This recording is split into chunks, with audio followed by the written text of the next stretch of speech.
Hello বন্ধুগণ, দুই শালিক আজকের পর্বে দেখতে পারবেন কালী পদকের ঘটি পড়া দিয়ে আসলাকে চিনতে পারলো। লাইক দিয়ে বিস্তারিত জানতে থাকুন।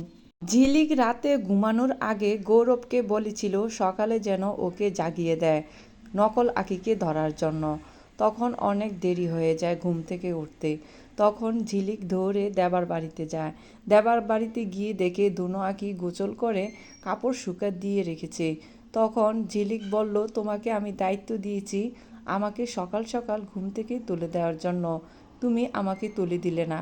এখন আমি কিভাবে ধরবো নকল আঁকি? তখন পুষ্পা বলছে, নকল আঁকি ধরার জন্য গটি বাবাকে খবর দিয়েছি। গটি বাবা হলো কালীপদক। গৌরব যখন ছাতাবাড়িতে যাওয়ার সময় কালীপদকের সঙ্গে দেখা হলো। বলল, তুমি কে? তখন গটি বাবা বলছে, আমি ঘটি বাবা। তখন গৌরব বলে, তোমাকে জানি কোথাও চিনা চিনা লাগে। তখন কালীপদক বলে, গটি বাবাকে সবাই চিনা চিনা লাগে।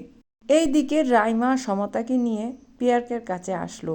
পিয়ারকে বলে যে আমার পার্টনারের নাম লেখায় সে অল্প কয়দিনে টাকাওয়ালা হয়ে যাবে। এই দিকে রীতা নীলিমাকে বলছে ফ্যাক্টরিতে ভীষণ ঝামেলা চলছে, তবে গোরা সামলিয়ে নেবে। তখন নীলিমা বলছে, ফ্যাক্টরিতে কি হয়েছে? তখন রীতা বলছে, কি হয়েছে তোমাকে নিয়ে ভাবতে হবে না, গোরা আছে, গোরা সব সামলিয়ে নিবে।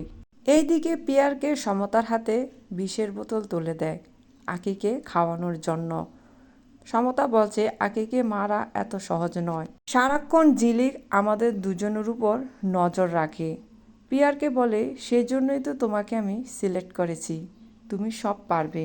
এইদিকে কালীপদক ঘটি চালান দিল। কালীপদক বলল, যার দিকে ঘটির মুখ থাকবে সে আসল আঁকি, আর ওটা নকল আঁকি। তখন কালীপদক ঘটি চালান দিয়ে আঁকির দিকে মুখ ফিরল।